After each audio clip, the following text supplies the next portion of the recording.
Good evening, everybody.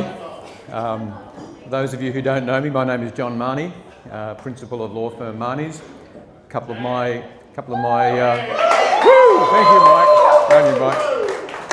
Couple of my people here today. One of my business partners, Matthew, there, and Michelle Lim there behind Matthew. First of all, can I congratulate Jessica? If anybody had told me you were going to pull this all together, Jessica, in terms of the book and the launch, I would have said, you're joking. You've done an amazing job, you really have, and you should be very proud of what you've done, and so should Richard. You guys have done a fantastic job, so well done.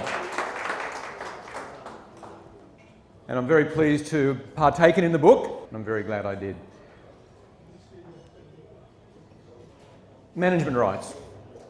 I imagine there's some people here who are not yet involved in the industry, and some tips, if I can, for those who aren't and are looking. It's really important to investigate what you're doing thoroughly. It might sound like a breeze. I think those of you who've done it and done it well know that it's not. You have to ask yourself, are you really suited for management rights? Mike was telling a story before. I remember one of my first involvements in a management rights dispute. I went to see this particular manager who was in trouble with his bank, and the first thing he did was he started whinging about having to get up at 10 o'clock the night before to get a busload of tourists checked in. That was a problem for him. I'm thinking, hang on a second, mate, you've got 40 or 50 people checking in and you're complaining about that? But he wasn't the right kind of guy for the industry. You need to really understand what the extent of your duties are. It's not just a matter of thinking this job is a breeze. You need to understand exactly what is required of you and what the body corporate expects of you as well, and what that workload is. The number of times that we get people who've said to us that we were told we'd be able to work 5 hours a day, 5 days a week, 25 hours, and we find it's a 60-hour-a-week job. You need to understand beforehand exactly what's involved in what you're doing. You need to understand the body corporate's reasonable expectations of you. A body corporate is not going to pay you $100,000 a year and have you working 20 hours a week. If they're paying you 100 grand a year, they might expect you to work 50 hours a week.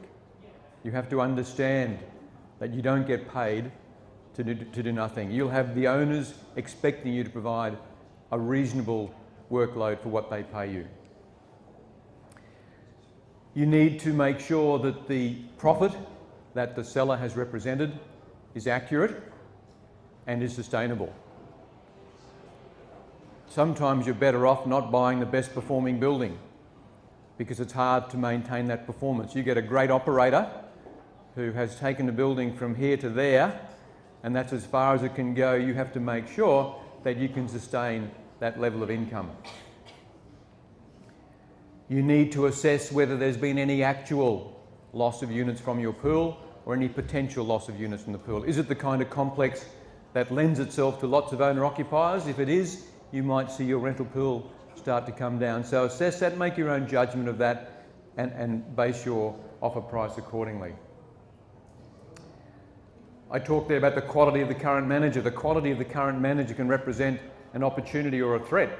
If you're buying into a complex where the manager has performed badly, here's an opportunity for you to get in there and turn the place around, impress the owners, get more units back in your letting pool, and build up your business. As I said before, if you're buying from an owner who's an absolute genius at management rights, you have to make sure that you can do as good a job to sustain the level of income. Check out the relationship that the manager has had with the body corporate and what disputes there have been. When the manager got his last top-up, was it 50 votes to 49, or was it 80 votes to 2? What kind of relationship is going on there in that building? Has there been disputes between the manager and the body corporate, and are they going to continue, or can you handle those kind of disputes? Operating the business, you have to thoroughly understand your agreements and all of the duties. You really have to know what's in that caretaking agreement. You'd be surprised how often we say to a client, what's your scheduled duties say? Oh, I haven't looked at that. Well, you really ought to do that and understand what's expected of you. You have to not only understand them, you have to perform them, and you have to tell your owners what a good job you're doing as well, especially the owners who are interstate or not living in the complex. Owners want to be proud of their complex. It's an Australian thing, I guess. We all love to have really good-looking grounds and gardens. They take pride in what they've got. And as an old hand at management rights said to me years ago, management rights is all about cleanliness and tidiness and relationship with owners. You get those two things right, you're on a pretty good track. As I said, we're very proud of what people who own properties, live in units, are very proud of their grounds and gardens. The lawns and gardens in particular are a really critical part.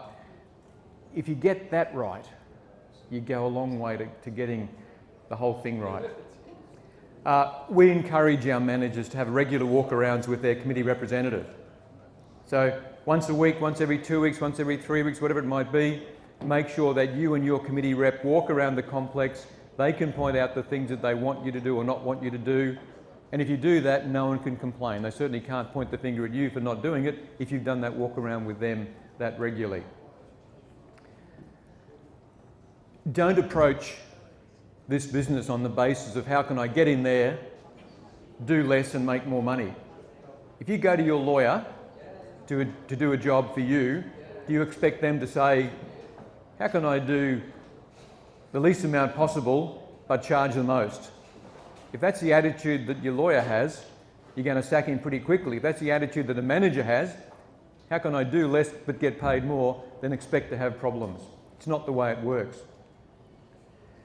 The managers I know that excel and do very, very well, they don't ask that question about doing less and get paying more. They ask the question, how can I go beyond my duties, really impress my owners so that they're going to support me when I go to get a top-up, they're going to support me if I want to increase my remuneration, and I'm going to get more units in my pool. That's the approach that they take. You have to build very strong relationships with your owners, your tenants, your committee, and your body corporate manager. Very, very important. You need to try and be seen as the one that drives your building. If I look around the building, I look at Mike O'Farrell, look at Graham Hollands, Danny Little, people like that who've been fantastic managers. They take control and charge of their building. The owners believe that they are the ones who are running the show because they are. If you're in that position, you won't have a problem with your owners or your committee because you're in charge of what's going on, and the owners get to see that. Avoid disputes. I'm not saying that's easy in somebody's corporate. It'd be naive to think that some committees aren't just out to make trouble. I accept the fact that some are.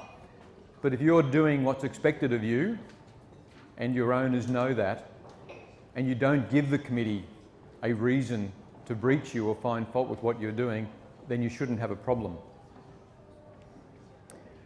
That's all I wanted to say. Jessica, do we have to do another draw?